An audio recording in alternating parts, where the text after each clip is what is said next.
Oh, yes, I'm very worried about law and order. I've voted Labour all my life, but never again. I'm a parent, and I want my family to be brought up knowing that they're safe to walk the streets, and that the government's run by someone who's firm but fair and believes in the old Victorian values. And I've dried, I'm sorry. Sorry. Can you give me my next slide, please? Sorry. Don't worry, don't worry. It's going very well.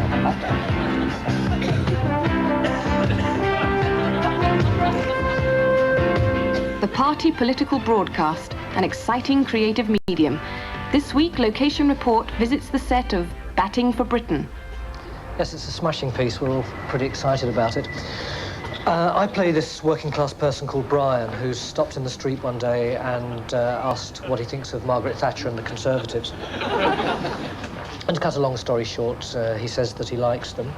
Obviously, he's quite a brave man. He's also a sensitive man. And we've tried to bring this out, and I think it works, in the very, very poignant smile at the end of the scene. For the actor, the demanding challenge of characterization has been met. But how is the artistic conception working as a whole? I play the punk.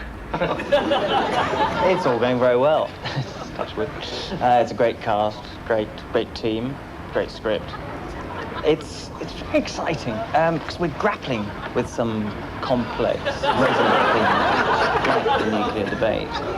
Jenny, love, we need more flies around the piece women. I hope it'll be my best yet. And the ending, well, I'm quite pleased with that. This is Labour Alley. Let's take a walk down Labour Alley.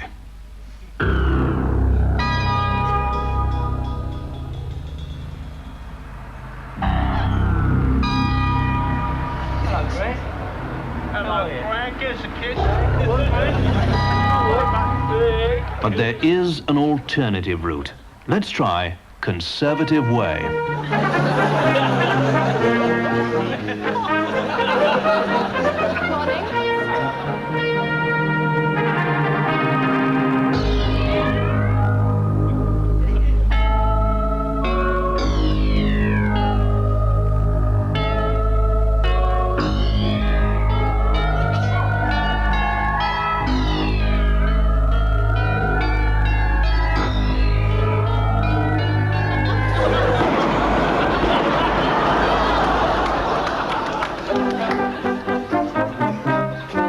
The Conservatives, aiming for a better Britain.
Hello, welcome to Who Dares Wins. But first, I'm afraid there's been more trouble in Northern Ireland. Apparently, 2 masked intruders have just broken into a house in Belfast and soundproofed Ian Paisley. But tonight is our special nostalgia edition of Who Dares Wins, and later on in the programme we'll be proving that Winston Churchill actually wrote his History of the Second World War in 1939, and then bribed Hitler to invade Poland just to boost sales. And we'll also be taking another look at Dunkirk. Was it really such a defeat? Or was it, in fact, a victory, and the chemist just printed the photos the wrong way round? And we'll be talking about the big 50s revival that's on its way. Brill cream is coming back, teddy boy fashions are going to be all the rage, and Mrs. Thatcher is going to invade Suez. And we'll be taking a trip down memory lane and recalling some of those fantastic, those marvellous, those enchanting... Would you two piss off?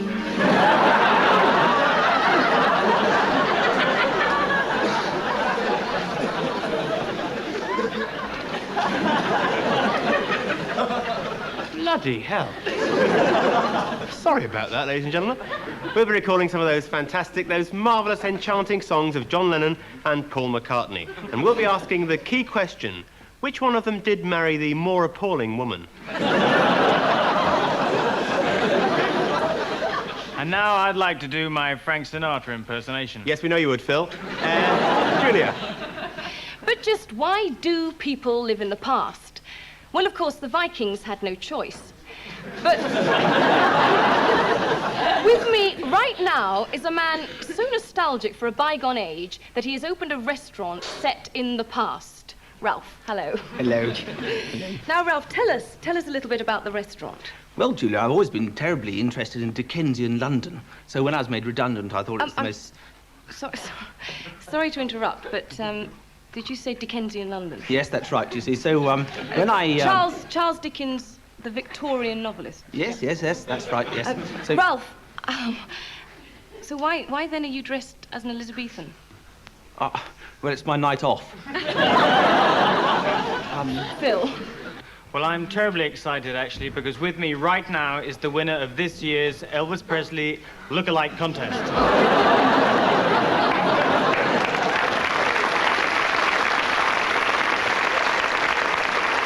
Happy birthday, dear Simon.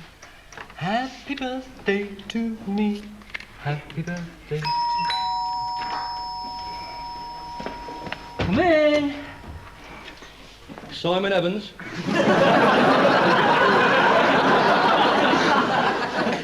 Yes. 14 Hereford Drive. Yes. I am Death. Would you just come along with me, please? Sorry? I'm the Grim Reaper. Your time is up. Oh, well, would you like to come inside and have a glass of wine while I get ready? Why not? Just a quick one, then. I'm afraid you've caught me a bit unprepared, really. Isn't that always the way? You know, I've told them before, I said, give me more backup and I'll give the people more time. But no. Just sign here, please, will you?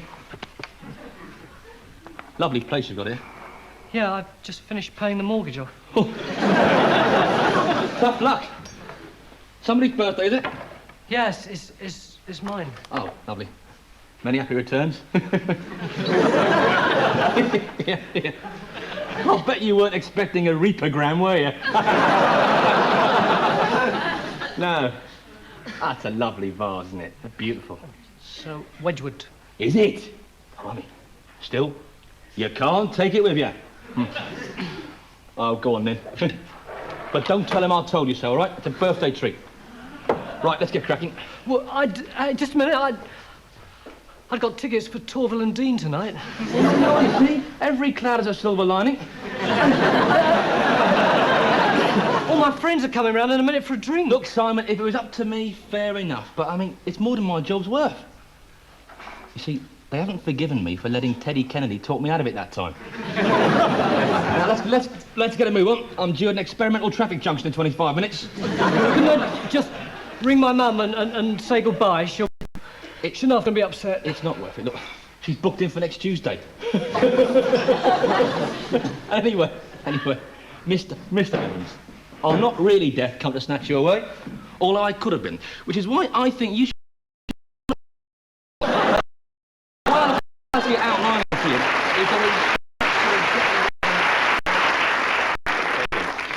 With me now is Gloria Walker. Oh, Now, Gloria has a rather famous father. yes, I have that, me old China, and why not? Yes, she's in fact the youngest daughter of the former Fleet Street editor, Derek Jameson. Yeah. Yes. Yeah, many people People say I resemble my old dad, but I don't see it really. Why not?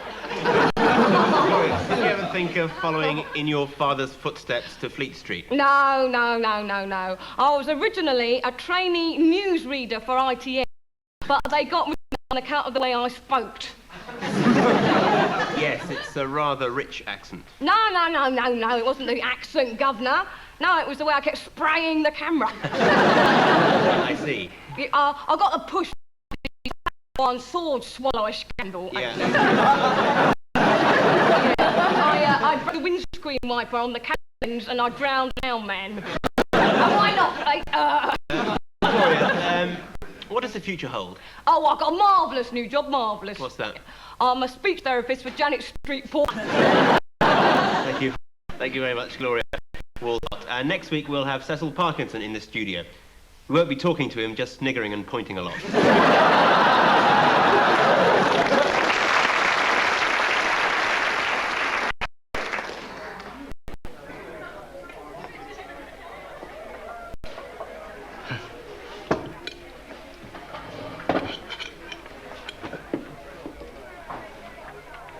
Professor Jeffrey Simmons.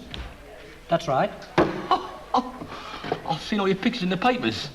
The world's leading astrophysicist, isn't it? I have a very fine team, you know. Oh, come on. They don't give the Nobel Prize to anybody, do they? That's very kind of you. Yeah. Could I have some of your sperm, please?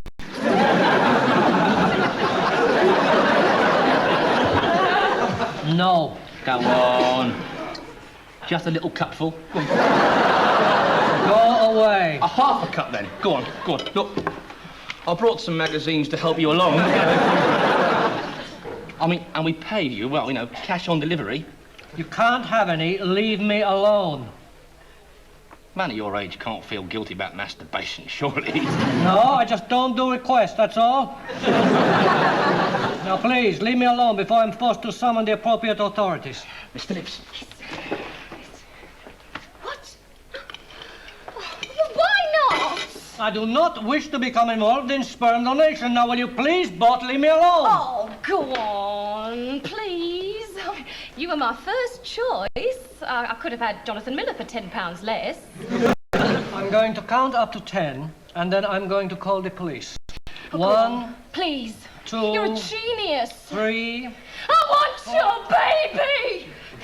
5, 6. Well, listen, I've got a bit of Daily 7, Thompson's already. I thought if I mixed them up, it would be... 8. I'll tell you what, we'll compromise, all right?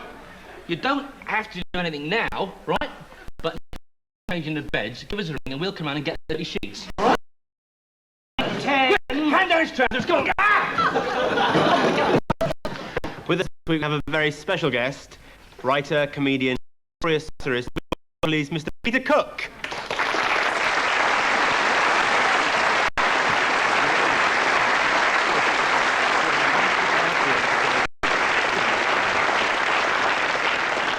Peter, very good to have you on the show and looking as young as ever. Oh, thank you. You can't beat wealth. Now, Peter, with PW3 and Beyond the Fringe and setting up Private Eye, you are sort of a founder member of the 60s satire boom, which made comedy the bane of the establishment. Yes, well, I was always very interested in the political cabaret in Germany in the 30s, which did so much to prevent the rise of Hitler. Yeah. I thought, why not try it over here? Right. But though you're very well known as a satirist, you actually started in entertainment in a very different role. True, I was the fourth Beverly sister. Very much the black sheep of the Beverly Sisters. Well, interesting enough, the black sheep of the Beverly Sisters was a merino ram called Coalface. Babs used to keep her in the back of the garden.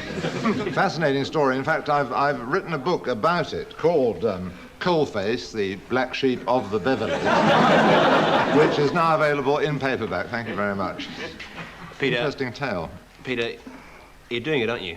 I did say don't come on here just to plug your bloody books. I'm just fed up with celebrities coming on other people's show to plug their books. No, I'm sorry about that. They do tend to go on ad nauseam, which is why I've written an expose of this kind of thing. Peter Cook's 100 most blatant plugs. You're doing it again? Yes, thank you, Rory. Thank you very much indeed. You're Doing It Again is the title of my new autobiography, out in hardback and softback and everything else. This is flagrant opportunism. I mean, I don't come on here and plug my novel about romance and intrigue and sex among Los Angeles' most powerful women, do I? You've written one, have you? Yes, it's called it's called Hollywood Clap Clinic. I'm actually quite pleased with that one.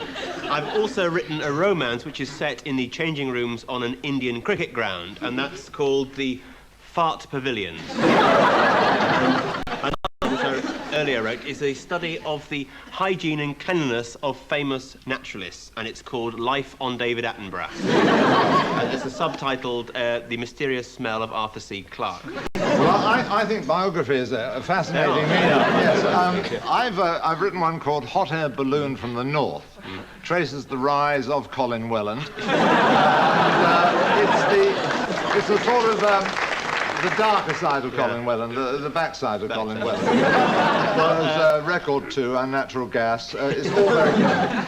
Well, one of the biographies I worked on in my early career as a novelist was this one. It's called Inside Shirley Conran. Oh, that's Conran the Barbarian. I was wondering if I could just mention my two investigative blockbusters. Did Jackie Kennedy murder the president for the insurance money? And Hitler is alive and well and living in Brentford. Talking of Brentford, there's a travel guide. Whoa, hang on. Yeah, sorry. Just stop all this gratuitous book plugging. I mean, it's quite... The audience is completely bored by it. Love it. You know, they're not. I mean, unless anybody here has got a book they want to plug as well. We interrupt this sketch to point out that flagrant advertising within actual programme time is contrary to IBA ruling. The IBA regulations governing on-screen advertising are now available in a glossy bumper Christmas book. The IBA rules OK. Only $2.95.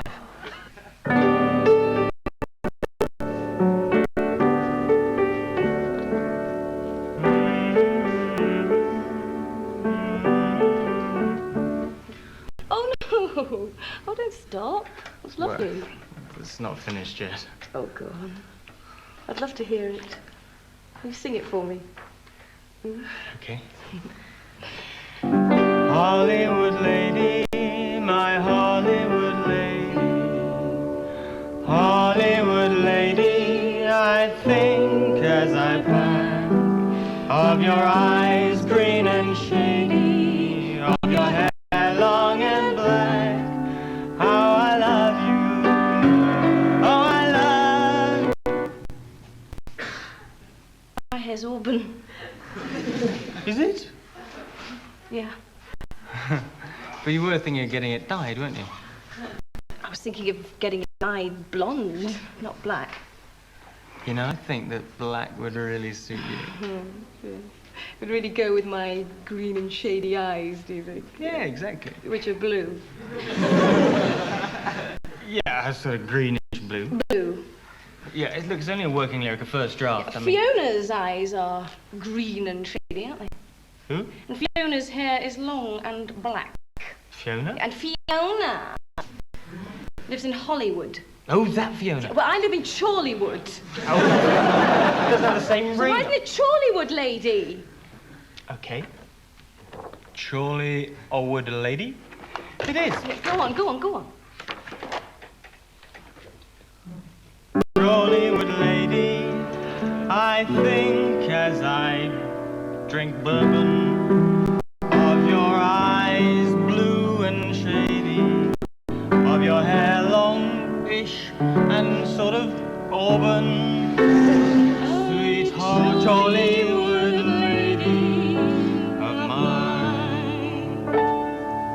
All right? It's just as good, isn't it?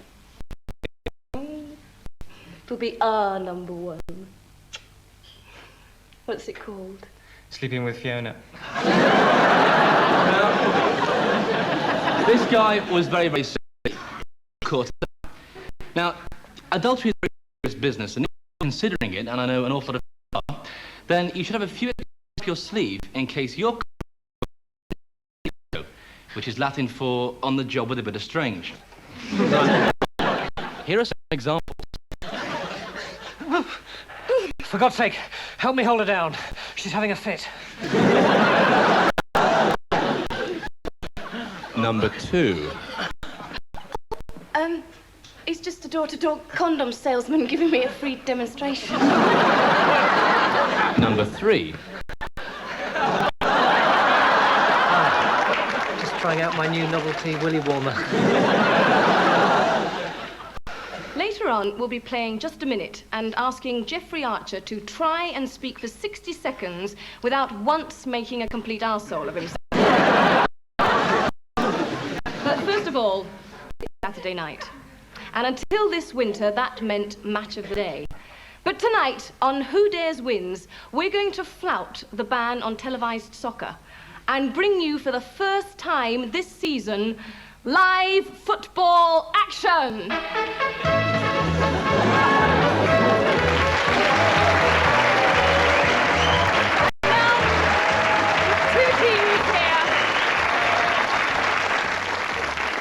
Two teams are running out onto the pitch, both at full strength there. Phil and Tony in the distinctive colours of Tony and Phil. And Rory and Jimmy back in the Rory and Jimmy team after a 6-week layoff. And now, both teams line up for the national anthem.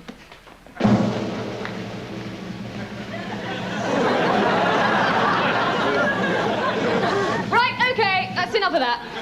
Right, let's have a bit of singing and chanting then, up with the atmosphere.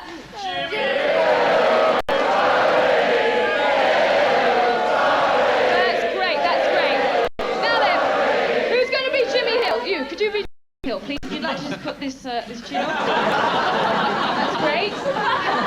And we need a referee. Now, is there by any chance a referee in the audience?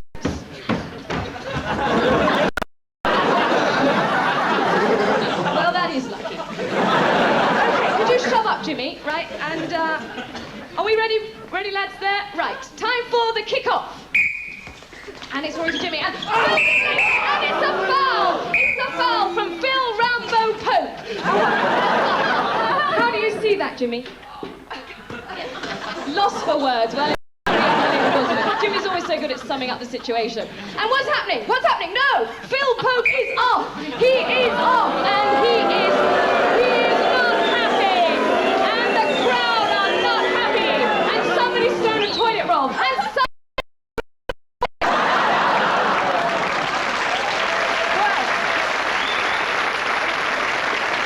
this is great stuff. Rejoin us after the break for more expert comment from Jimmy Hill, some mindless comment from David Coleman, and a trick with a loaf and 5 fishes from Brian Clough.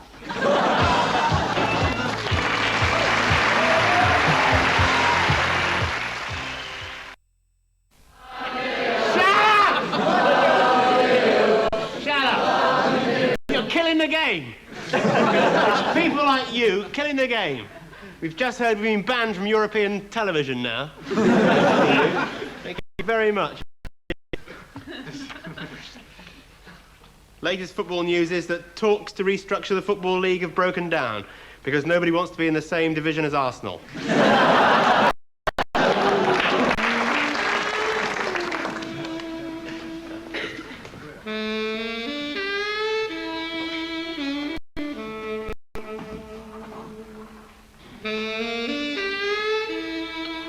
Mr. Marlowe. That's the rumor. What's your name? It's not important. Okay, Miss Not Important. Take the weight off your makeup. Mr. Marlowe, it's my father. He's a heavy gambler. That's good. Does he win? No, That's bad. he's in big trouble. So why come to me? Because I've heard you're the best dick in town.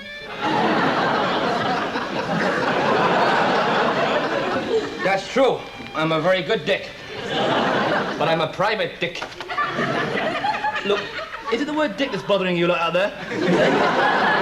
Have we got the audience for Are You Being Served by mistake or something? If you must know, the word dick is a common word used in Raymond Chandler novels for detective. All right?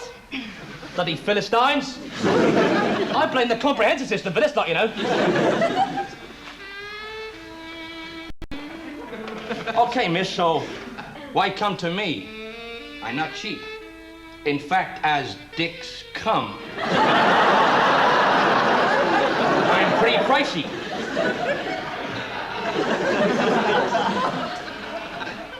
Because I've never had to. Yes? Pay for a dick before. Thank you, Julia. You got our friends from Mensa going again. Just grow up, you lot, will you? Good God! You're the kind of people who snigger when they walk past fire extinguishers which say, press knob firmly, aren't you? If you must know, this is a witty and subtle literary parody. Might as well come out here and wriggle me private at the camera saying, underpants, underpants! Get a grip! Get a grip, Julia! Right. Giggles over? Okay. OK, miss, I should take some details. What's your father's name? Sydney asshole.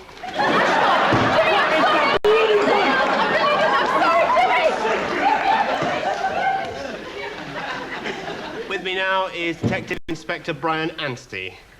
Good evening. And tonight we'll be asking the key question. How predictable and accurate is the police breath test? Well, in order to do this, we required a guinea pig to consume a bottle of scotch. But unfortunately, the RSPCA objected, so I did it instead. Just before the show. Now, how sure can you be that I am or not over the limit? Well, Rory, with our new highly sophisticated test, pretty certain. Now, how do you feel now, by the way? I'm not drunk. Yeah, I know. No, I'm not drunk. I'm perfectly sober. Yeah, I was... Well, I'm afraid you've already failed the first test, you see. What's that? The only drunks keep saying I'm not drunk test. Could I be convicted on that? No, not on that alone. We would require a second test, such as this one. I'm just a bird in the sky. Ah! Blanca. I'm just a bird Yes, in the I'm afraid sky. that test is also positive. What's that? Well, you couldn't resist joining in with the appallingly catchy holiday hit. Next test, blow into that, would you? Right.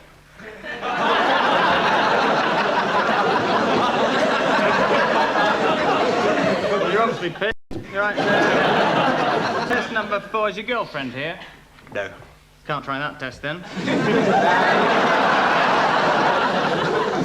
No, actually, she left me. I mean, I still love her, but it's just that people aren't the way they are.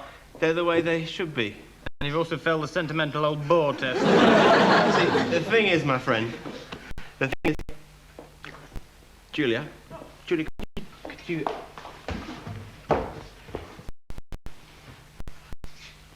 Chief Inspector. So we were talking about drink,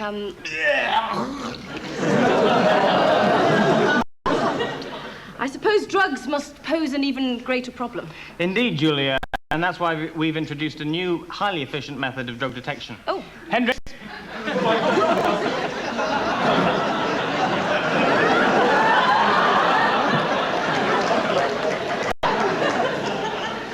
This is Hendricks. Yes, now, Hendricks is a sniffer hippie. Allow us to illustrate. Go, boy. Go, boy. Go, boy. Go, boy. Now, when it comes to drug detection, Hendricks is quite infallible. The problem is he keeps getting stuck up Keith Richards' nose. Oh, well. Go on. Chief Inspector, how many of these sniffer hippies do you have? Well, sadly, Julia, not enough. In fact, if you're an old hippie who's had mold or cold turkey, then hot sickness, then we may need you. The right address, AC Keach House, 274 LSD. Dempster. Dempster is our word of the week this week. Dempster is a small, oily growth which clings to the buttocks of the famous.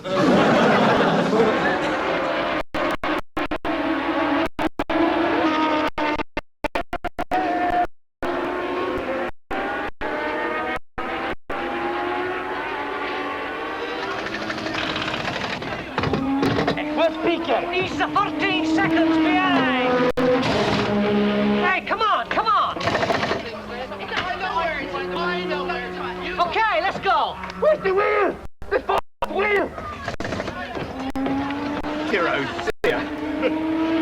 What are you doing? Right dog you got there, mate. Fire, it's knackered. Change the bloody wheel! Who is it? Where's Carlo? It's PK! I don't know! All of you, change the wheel! Labour, that's the problem, mate. It's the parts, see? You want the car to catch fire?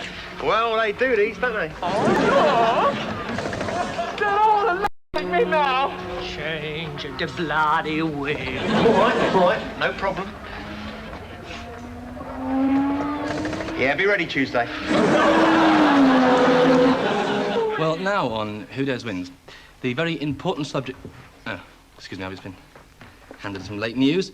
Following President Reagan's offer of a massive cultural exchange, the Soviets have said they will interpret any episodes of The Dukes of Hazzard as an act of war. But now, stress, and from time to time we all find ourselves in very stressful situations, don't we, sir? Yes, we do. Yes. Now, for example, here tonight, facing all these millions of people, might be stressful, like you're showing the classic signs, you've gone red. There's a strange smell around here as well. And but you see, there are various techniques we can use to relieve this stress, and one of them is meditation. Now, if you just allow me to illustrate with you, just close your eyes, right, and relax. Just relax. Just let your mind go completely blank. This might take a long time. If you're having trouble, just imagine you're Noel Edmonds or something, right? Now, just hum this note with me. Near enough.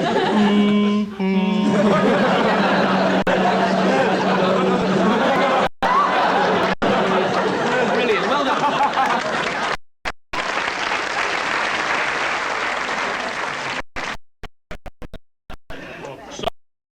Caesar, you are out of order. Excuse me. Expect the middle of October. You are out of order. That's no way to treat a customer. What's wrong? You served her straight away. I'll show you. Yes, sir. I like the and a Bacardi and Coke. Peanut butter and a Bacardi and Coke. That's what I've had a terrible idea. I had to sort of reconstruct the whole computer.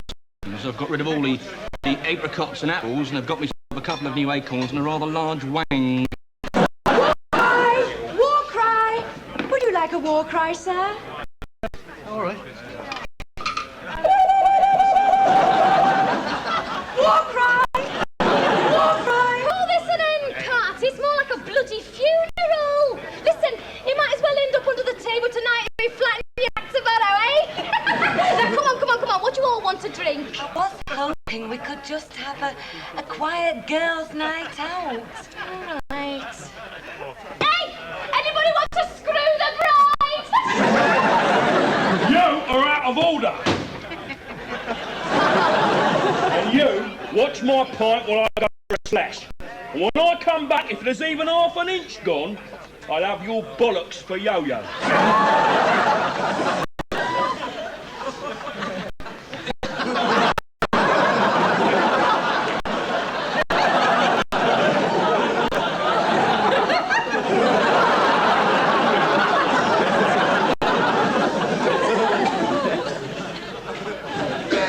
I'm sorry, love. Yeah, well, I'm stuck in it, aren't I?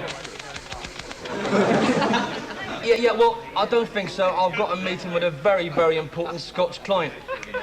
Important Scotch client. Okay, who's the new? You take the high road. Can be 3, Queen of the South 4. He's pissed, love, he's pissed. You know that Scots? Yeah. I don't know. No, it wasn't. I This chair free? Yeah. Now, I forgot. Was it a vodka and 2 whiskies at once? 4 lemonades. Can't we go home now? Why? This is a party. Been here 3 days. No. Now, come on. What do you want to drink, really? I want a stomach cold. Oh, goodness. 4 double whiskies it is, all right. Ooh, nice bum. Shame about the face. What are you doing on your own, darling? Apparently I'm out of order. 4 treble whiskies, please. 4 treble whiskies, come on. Bitter here, for Christ's sake. But he wanted real ale. Christ almighty.